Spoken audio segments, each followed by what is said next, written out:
Hello friends, welcome to global online Kannada. ಈ ಒಂದು ವಿಡಿಯೋದಲ್ಲಿ ನಾವು ಕರ್ನಾಟಕ ಸೆಟ್ 2026ಗೆ ಸಂಬಂಧಪಟ್ಟಂತೆ ನಿಮಗೆಲ್ಲ ಗೊತ್ತಿರುವ ಹಾಗೆ ಪೇಪರ್ 1 ಮತ್ತೆ ಪೇಪರ್ 2 ಅಂತ ಎರಡು ಪತ್ರಿಕೆಗಳು ಇರ್ತಾ ಇದಾವೆ.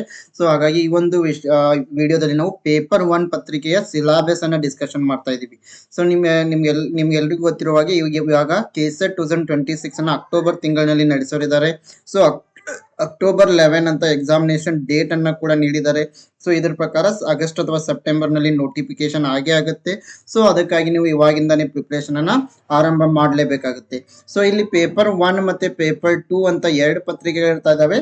ಸೊ ಪೇಪರ್ 2 ಬಂದ್ಬಿಟ್ಟು ನಿಮ್ಮ ಒಂದು ಸಬ್ಜೆಕ್ಟ್ ಆಗಿರುತ್ತೆ, ಹಾಗಾಗಿ ನಿಮ್ಗೆ ಒಂದು ನಾಲೆಜ್ ಇದ್ದೇ ಇರುತ್ತೆ. ಸೊ ನೀವು ಸ್ವಲ್ಪ ಹೆಚ್ಚಿನ ಒಂದು ಪುಸ್ತಕಗಳನ್ನ ಓದ್ಕೊಂಡ್ರೆ ಅಥವಾ ಕೊಟ್ಟಿರುವ ಒಂದು ಸಿಲಾಬಸ್ ಅನ್ನು ಸರಿಯಾಗಿ ಓದ್ಕೊಂಡ್ರೆ ಅದಲ್ಲಿ ಪೇಪರ್ 2 ನ ಬಗ್ಗೆ ಸ್ವಲ್ಪ ಜ್ಞಾನವನ್ನ ನೀವು ಪಡೆದುಕೊಳ್ಬಹುದು. ಆದ್ರೆ ಒಂದು ಪೇಪರ್ 1 ಬಂದಾಗ ಇದು ಸ್ವಲ್ಪ ನಿಮಗೆ ಇಲ್ಲಿ ಏನ್ ಸಿಲೆಬಸ್ ಇರುತ್ತೆ, ಏನಿರುತ್ತೆ, ಏನ್ ಓದಬೇಕು ಅಂತ ಡೌಟ್ಸ್ ಇರ್ತವೆ. ಸೊ ಹಾಗಾಗಿ ಇಲ್ಲಿ ಪೇಪರ್ 1 ಗೆ ಸಂಬಂಧಪಟ್ಟಂತೆ ಯಾವ ವಿಷಯಗಳನ್ನ ಓದಬೇಕು, ಎಷ್ಟು ಯೂನಿಟ್ಗಳಿದಾವೆ ಅಂತ ಕ್ಲಿಯರ್ ಆಗಿ ಡಿಸ್ಕಷನ್ ಅನ್ನ ಮಾಡ್ತಾ ಇದೀವಿ. ಸೊ ಈ ಒಂದು ಡಿಸ್ಕಷನ್ ಗೆ ಹೋಗುವ ಮೊದಲು ಯಾರೆಲ್ಲ ವಿದ್ಯಾರ್ಥಿಗಳು ಕೆಸೆಟ್ 2026 ಗೆ ಪ್ರಿಪರೇಷನ್ ಅನ್ನ ಮಾಡ್ತಾ ಇದ್ದೀರಾ, ಗ್ಲೋಬಲ್ ಆನ್ಲೈನ್ ಕನ್ನಡ ವತಿಯಿಂದ ನಾವು ಪೇಪರ್ 1 ಗಾಗಿ ಕಂಪ್ಲೀಟ್ ಕೋರ್ಸ್ ಅನ್ನ ಲಾಂಚ್ ಮಾಡಿದೀವಿ. ಈ ಒಂದು ಕೋರ್ಸ್ ನಲ್ಲಿ ನಾವು ನಿಮಗೆ ಕಂಪ್ಲೀಟ್ ಥಿಯರಿ ಲೆಕ್ಚರ್ಸ್ ಅನ್ನ ನೀಡ್ತಾ ಇದ್ದೀವಿ, ಸಾಕಷ್ಟು MCQ ಲೆಕ್ಚರ್ಸ್ ಗಳನ್ನ ಕೊಡ್ತಾ ಇದ್ದೀವಿ, 50+ ಮಾಕ್ ಟೆಸ್ಟ್ ಗಳನ್ನ ನೀಡ್ತಾ ಇದ್ದೀವಿ, ನೋಟ್ಸ್ ಅನ್ನ ಕೊಡ್ತಾ ಇದ್ದೀವಿ, 5000+ MCQs PDF ಅನ್ನ ಕೊಡ್ತಾ ಇದ್ದೀವಿ. ಅಂಡ್ ಜೊತೆಗೆ ಎಲ್ಲ ಪ್ರೀವಿಯಸ್ ಇಯರ್ ಕ್ವಶನ್ ಪೇಪರ್ಸ್ ಗಳನ್ನ ಡಿಸ್ಕಷನ್ ಮಾಡ್ತಾ ಇದ್ದೀವಿ. ಅಂಡ್ ಜೊತೆಗೆ ಮಾಡೆಲ್ ಕ್ವಶನ್ ಪೇಪರ್ಸ್ ಅನ್ನ ಕೂಡ ಕೆಲವು ಮಾಡೆಲ್ ಕ್ವಶನ್ ಪೇಪರ್ಸ್ ಅನ್ನ ಕೂಡ ನಾವು ನಿಮಗೆ ಪ್ರಿಪೇರ್ ಮಾಡಿ ಕೊಡ್ತಾ ಇದ್ದೀವಿ. ಸೊ ಈ ರೀತಿಯಾಗಿ ಈ ಒಂದು ಕಂಪ್ಲೀಟ್ ಕೋರ್ಸ್ ಏನಿದೆ ಕನ್ನಡ ಮತ್ತೆ ಇಂಗ್ಲಿಷ್ ಎರಡರಲ್ಲೂ ನಿಮಗೆ ದೊರೀತಾ ಇದೆ. ಸೊ ನೀವೇನಾದ್ರೂ ಈ ಒಂದು ಕೋರ್ಸ್ ಅನ್ನ ಫಾಲೋ ಅಪ್ ಮಾಡಿದ್ದೇ ಆದಲ್ಲಿ ಸೊ ಈ ಒಂದು ಕೆಸೆಟ್ ನಲ್ಲಿ ಹೆಚ್ಚಿನ ಅಂಕಗಳನ್ನ ಪೇಪರ್ 1 ನಲ್ಲಿ ಪಡೆದು ಕ್ವಾಲಿಫೈ ಆಗೋ ಚಾನ್ಸಸ್ ಇದ್ದೇ ಇರುತ್ತೆ. ಸೊ ಹೀಗಾಗಿ ಈ ಒಂದು ಕೋರ್ಸ್ಗೆ ನೀವು ಸೇರಿಕೊಳ್ಳಲು ಗ್ಲೋಬಲ್ ಆನ್ಲೈನ್ ಆಪ್ ಅನ್ನ ಪ್ಲೇಸ್ಟೋರ್ ನಿಂದ ಡೌನ್ಲೋಡ್ ಮಾಡ್ಕೊಳ್ಳಿ. ನಂತರ ಇಲ್ಲಿ ಸ್ಟೋರ್ ಅಂತ ಇರುತ್ತೆ, ಸ್ಟೋರ್ ನಲ್ಲಿ ಕೆಸೆಟ್ ಪೇಪರ್ 1 ಅಂತ ಸೆಲೆಕ್ಟ್ ಮಾಡಿದ್ರೆ ಈ ಒಂದು ಕಂಪ್ಲೀಟ್ ಕೋರ್ಸ್ ನಿಮಗೆ ಇಲ್ಲಿ ಅವೈಲೇಬಲ್ ಆಗ್ತಾ ಇದೆ. ಸೊ ಇಲ್ಲಿ ಕೆಲವು ಮಟೀರಿಯಲ್ ಫ್ರೀ ಆಗಿ ಕೂಡ ಇರ್ತದೆ, ನೋಡಿಕೊಂಡು ನೀವು ಜಾಯಿನ್ ಆಗಬಹುದು. ಸೊ ಅದೇ ರೀತಿಯಾಗಿ 15/7/2025 ಹೊಸ ಬ್ಯಾಚ್ ಅನ್ನ ಕೂಡ ನಾವು ಪೇಪರ್ 1 ಗಾಗಿ ಆರಂಭ ಮಾಡ್ತಾ ಇದ್ದೀವಿ. ಈ ಒಂದು ಬ್ಯಾಚ್ ಅನ್ನ ಸೇರಿ ಇದರ ಉಪಯೋಗವನ್ನ ಪಡೆದುಕೊಳ್ಳಬಹುದು. ಇದರ ಜೊತೆಗೆ ಪೇಪರ್ 2 ಗಾಗಿ ಕೂಡ ನಾವು ಈ ಕೆಳಗೆ ಕೊಟ್ಟಿರುವ ಎಲ್ಲಾ ವಿಷಯಗಳ ಮೇಲೆ ನೋಟ್ಸ್ ಅಂಡ್ MCQ ಸೆಟ್ ಅನ್ನ ಕೊಡ್ತಾ ಇದ್ದೀವಿ. ಸೊ ಇದಕ್ಕೂ ಕೂಡ ನೀವು ಜಾಯಿನ್ ಆಗಲು ಗ್ಲೋಬಲ್ ಆನ್ಲೈನ್ ಆಪ್ ನ ಮೂಲಕ ಜಾಯಿನ್ ಆಗಬಹುದು. ಸೊ ಅದೇ ರೀತಿಯಾಗಿ ಯಾರೆಲ್ಲ ವಿದ್ಯಾರ್ಥಿಗಳು ಈ ಒಂದು ಎಕ್ಸಾಮಿನೇಷನ್ ಗೆ ಪ್ರಿಪೇರ್ ಅನ್ನ ಮಾಡ್ತಾ ಇದ್ದೀರಾ, ಸೊ ಗ್ಲೋಬಲ್ ಆನ್ಲೈನ್ ಕನ್ನಡ ಅಂತ ಟೆಲಿಗ್ರಾಮ್ ಗ್ರೂಪ್ ಕೂಡ ಇದೆ, ಫ್ರೀ ಆಗಿ ಜಾಯಿನ್ ಆಗ್ಬಹುದು. ಕೆಸೆಟ್ ಗೆ ಸಂಬಂಧಪಟ್ಟ ಮಾಹಿತಿಗಳನ್ನ ಇದರಲ್ಲಿ ನಾವು ಶೇರ್ ಮಾಡ್ತಾ ಇರ್ತೀವಿ. ಸೊ ಹಾಗಾದ್ರೆ ಈ ಒಂದು ಕೆಸೆಟ್ ನ ಸಿಲಾಬಸ್ ಅನ್ನ ನಾವಿಲ್ಲಿ ನೋಡೋದಾದ್ರೆ ಸೊ ನಿಮ್ಗೆಲ್ಲ ಗೊತ್ತಿರುವ ಹಾಗೆ ಇಲ್ಲಿ ಪೇಪರ್ 1 ಮತ್ತೆ ಪೇಪರ್ 2 ಅಂತ ಎರಡು ಪತ್ರಿಕೆಗಳು ಇರ್ತಾ ಇದಾವೆ. ಸೊ ಪೇಪರ್ 1 ನಲ್ಲಿ ನಿಮಗೆ ಒಟ್ಟು 50 ಪ್ರಶ್ನೆಗಳನ್ನ ಕೊಟ್ಟಿರ್ತಾರೆ, 100 ಅಂಕಗಳು, ಅಂದ್ರೆ ಪ್ರತಿ ಒಂದು ಪ್ರಶ್ನೆಗೆ 2 ಅಂಕಗಳು. ಸೊ ಅದೇ ರೀತಿಯಾಗಿ ಪೇಪರ್ 2 ನಲ್ಲಿ ಒಟ್ಟು 100 ಪ್ರಶ್ನೆಗಳನ್ನ ಕೊಟ್ಟಿರ್ತಾರೆ, ಒಟ್ಟು 200 ಅಂಕಗಳು, ಒಟ್ಟು 300 ಅಂಕಗಳಿಗೆ ಈ ಒಂದು ಎಕ್ಸಾಮಿನೇಷನ್ ಅನ್ನ ನಡೆಸಲಾಗ್ತಾ ಇದೆ. ಒಟ್ಟು 3 ಗಂಟೆಯ ಟೈಮ್ ಅನ್ನ ಕೂಡ ನಿಮಗೆ ನೀಡಲಾಗಿರುತ್ತೆ. ಸೊ ಹಾಗಾದ್ರೆ ಈ ಒಂದು ಪೇಪರ್ 1 ನಲ್ಲಿ ಏನನ್ನ ಓದಬೇಕು, ಏನ್ ಸಿಲಾಬಸ್ ಇದೆ ಅಂತ ನಾವಿಲ್ಲಿ ನೋಡೋದಾದ್ರೆ ಸೊ ಇದಕ್ಕೆ ಜನರಲ್ ಪೇಪರ್ ಅಂತ ಕೂಡ ಕರಿತೀವಿ. ಸೊ ಇದರ ಒಂದು ಮುಖ್ಯ ಉದ್ದೇಶ ಏನಾಗಿರುತ್ತೆ ಅಂತಂದ್ರೆ assess the teaching and research capabilities of the students ಅಂತಂದ್ರೆ ವಿದ್ಯಾರ್ಥಿಗಳಲ್ಲಿನ ಒಂದು ಬೋಧನೆ ಮತ್ತು ಸಂಶೋಧನಾ ಸಾಮರ್ಥ್ಯಗಳನ್ನ ಅಭಿವೃದ್ಧಿಪಡಿಸು, ಅಂದ್ರೆ ಟೆಸ್ಟ್ ಮಾಡೋದು. The test aims at assessing the teaching and research aptitude as well. Candidates are expected to possess and exhibit cognitive abilities which include comprehension, analysis, evaluation, and understanding the structure of arguments, deductive and inductive reasoning. So ಹಾಗಾದ್ರೆ ಇಲ್ಲಿ syllabus ನಲ್ಲಿ ಒಟ್ಟು 10 ಯೂನಿಟ್ಗಳಿದಾವೆ. So ಮೊದಲನೇ ಒಂದು unit ಬಂದ್ಬಿಟ್ಟು teaching aptitude ಅಂತ ಕರಿತೀವಿ. Teaching aptitude ನಲ್ಲಿ ನಾವು ಏನೆಲ್ಲ ಓದ್ಕೊಳ್ಬೇಕಂತಂದ್ರೆ teaching, concept of teaching, objectives of teaching, levels of teaching, characteristics of teaching and basic requirements. So ಈ ಒಂದು ಟೀಚಿಂಗ್ ಅಂದ್ರೆ ಬೋಧನೆಯಲ್ಲಿ ನಾವು ಬೋಧನೆ ಒಂದು ಕಾನ್ಸೆಪ್ಟ್ ಸಿದ್ಧಾಂತವನ್ನು ಓದ್ಕೊಳ್ಬೇಕು, ಬೋಧನೆಯ ಉದ್ದೇಶಗಳು ಆಬ್ಜೆಕ್ಟಿವ್ಸ್ ಆಫ್ ಟೀಚಿಂಗ್. ಸೊ ಈ ಒಂದು ಟೀಚಿಂಗ್ ನಲ್ಲಿ there are 3 levels: memory level of teaching, understanding level of teaching and reflective level of teaching. So ಈ ಲೆವೆಲ್ಸ್ ಗಳ ಮೇಲೆ ಪ್ರಶ್ನೆಗಳು ಮೊದಲು ತುಂಬಾ ಬರ್ತಾ ಇದ್ವು. ಸೊ ಈ 3 ಲೆವೆಲ್ಗಳನ್ನ ಕೂಡ ನಾವಿಲ್ಲಿ ಸರಿಯಾಗಿ ನೋಡ್ಕೊಳ್ಬೇಕಾಗುತ್ತೆ. ಜೊತೆಗೆ ಕ್ಯಾರೆಕ್ಟರಿಸ್ಟಿಕ್ಸ್ ಆಫ್ ಟೀಚಿಂಗ್ ಅಂತಂದ್ರೆ ಬೋಧನೆ ಗುಣಲಕ್ಷಣಗಳು, ಇದ್ರ ಮೇಲೆ ಒಂದು ಪ್ರಶ್ನೆ ಇದ್ದೇ ಇರುತ್ತೆ. Basic requirements of teaching, so ಬೋಧನಾ ಕಾರ್ಯಕ್ಕೆ ಯಾವೆಲ್ಲ ಅಂಶಗಳು ಅಗತ್ಯ ಇದಾವೆ. ಸೊ ಇದಾದ ನಂತರ learners characteristics of adolescent learners and also adult learners, academic, social, emotional and cognitive characteristics, then individual differences. So ಈ ಒಂದು ಕಲಿಯುವವರ ಗುಣಲಕ್ಷಣಗಳು ಏನೇನು, ಸೊ ಅದರಲ್ಲಿ ಅಡೋಲ್ಸೆಂಟ್ ಲರ್ನರ್ ಆಗಿರ್ಬೋದು ಮತ್ತೆ ಈ ಅಡಲ್ಟ್ ಲರ್ನರ್ಸ್ ಕೂಡ ಆಗಿರ್ಬೋದು, ಸಾಮಾಜಿಕವಾಗಿರ್ಬೋದು, ಅಕಾಡೆಮಿಕ್ ಆಗಿರ್ಬೋದು, ಭಾವನಾತ್ಮಕವಾಗಿರ್ಬೋದು.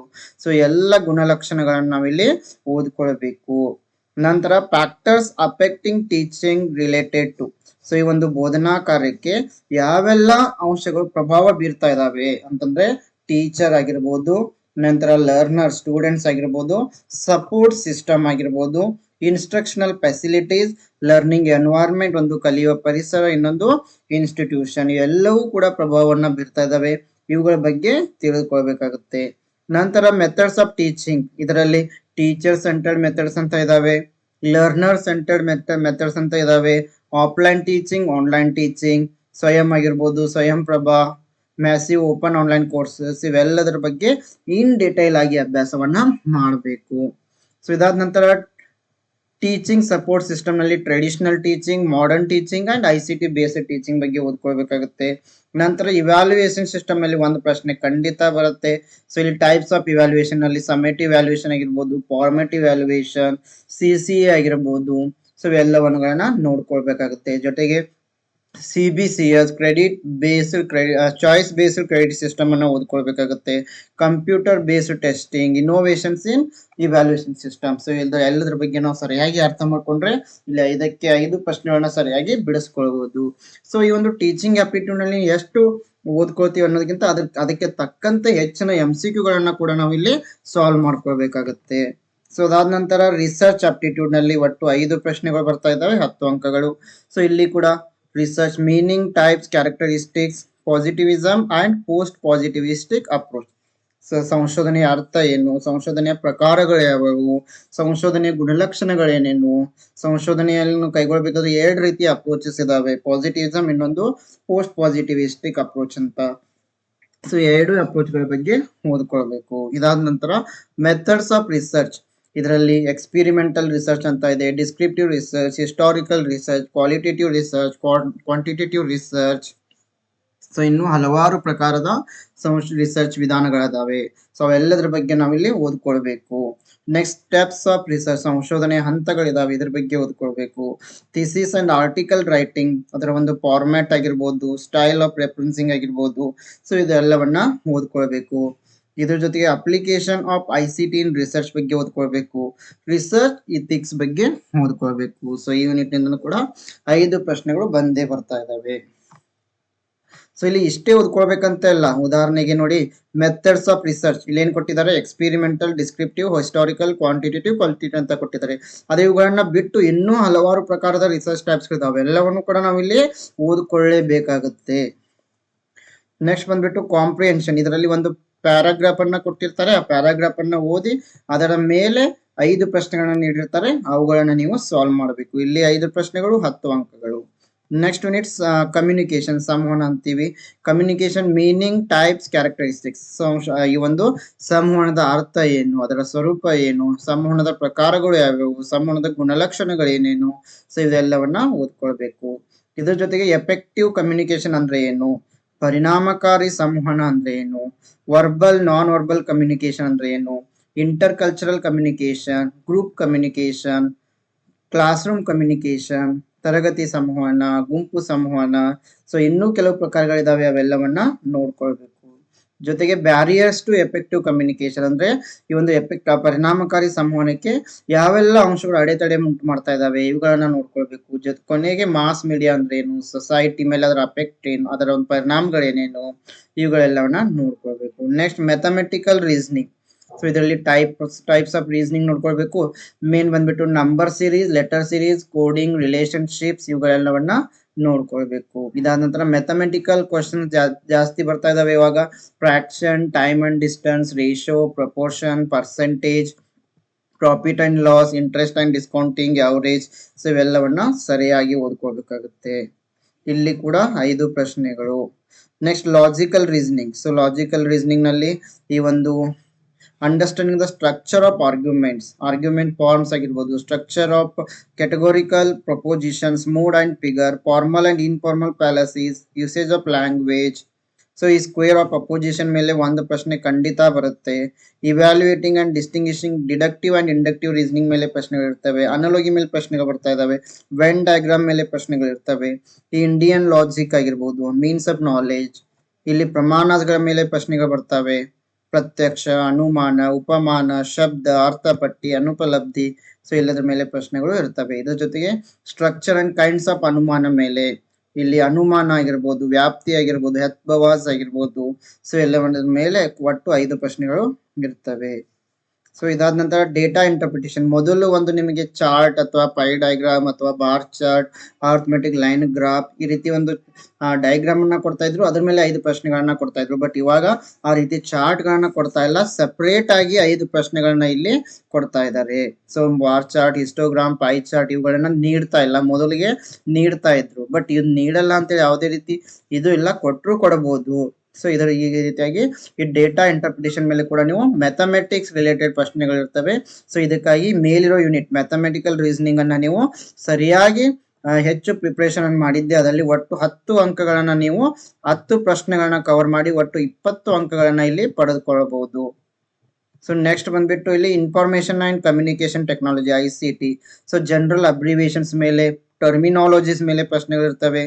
Basics of internet, intranet, email, audio conferencing, video conferencing ಮೇಲೆ ಪ್ರಶ್ನೆಗಳು ಇರ್ತವೆ. Digital initiative in higher education ಮೇಲೆ ಪ್ರಶ್ನೆಗಳು ಇರ್ತವೆ. ICT and governance.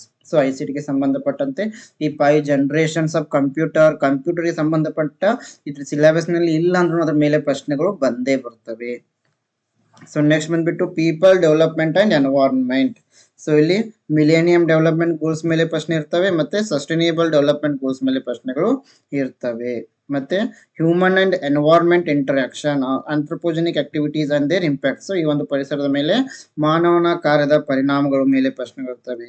So environmental issues, ಹೌದು, ಲೋಕಲ್ ಆಗಿರ್ಬೋದು, ರೀಜನಲ್ ಆಗಿರ್ಬೋದು, ಗ್ಲೋಬಲ್ ಆಗಿರ್ಬೋದು. ಉದಾಹರಣೆಗೆ ಈ ಒಂದು air pollution, water pollution, sound pollution, soil pollution, climate change, so ಎಲ್ಲದರ ಮೇಲೆ ಪ್ರಶ್ನೆಗಳನ್ನ ನೋಡ್ತೀವಿ.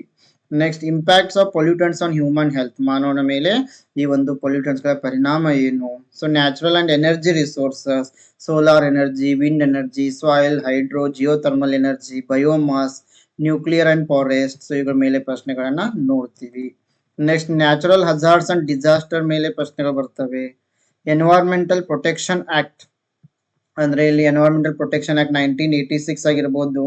National action plan on climate change ಆಗಿರ್ಬೋದು. Montreal protocol, Rio summit, convention on biodiversity, Kyoto protocol, Paris agreement, international solar alliance, so ಎಲ್ಲದ್ರ ಮೇಲೆ ಪ್ರಶ್ನೆಗಳನ್ನ ನೋಡ್ತೀವಿ. ಒಟ್ಟು ಈ ಒಂದು ಯೂನಿಟ್ ನಿಂದನೂ ಕೂಡ 5 ಪ್ರಶ್ನೆಗಳು ನಿಮಗೆ ಬಂದೇ ಬರ್ತವೆ. ನೆಕ್ಸ್ಟ್ ಲಾಸ್ಟ್ ಯೂನಿಟ್ ಬಂದ್ಬಿಟ್ಟು ಹೈಯರ್ ಎಜುಕೇಶನ್ ಸಿಸ್ಟಮ್. ಸೊ ಇಲ್ಲಿ institutions of higher learning and education in ancient India. So British ಪೂರ್ವದಲ್ಲಿನ ಒಂದು ಶಿಕ್ಷಣ ವ್ಯವಸ್ಥೆ, ಬ್ರಿಟಿಷರ ನಂತರ ಒಂದು ಶಿಕ್ಷಣ ವ್ಯವಸ್ಥೆ ಮೇಲೆ ಪ್ರಶ್ನೆಗಳನ್ನ ನೋಡ್ತೀವಿ. Evolution of higher learning and research in post independence India, oriental education, conventional education, non conventional learning program, so ಎಲ್ಲದರ ಮೇಲೆ ಪ್ರಶ್ನೆಗಳನ್ನ ಕಾಣ್ತೀವಿ. ಸೊ ಇದಾದ ನಂತರ professional education, technical and skill based education ಮೇಲೆ ಪ್ರಶ್ನೆಗಳು ಇರ್ತವೆ.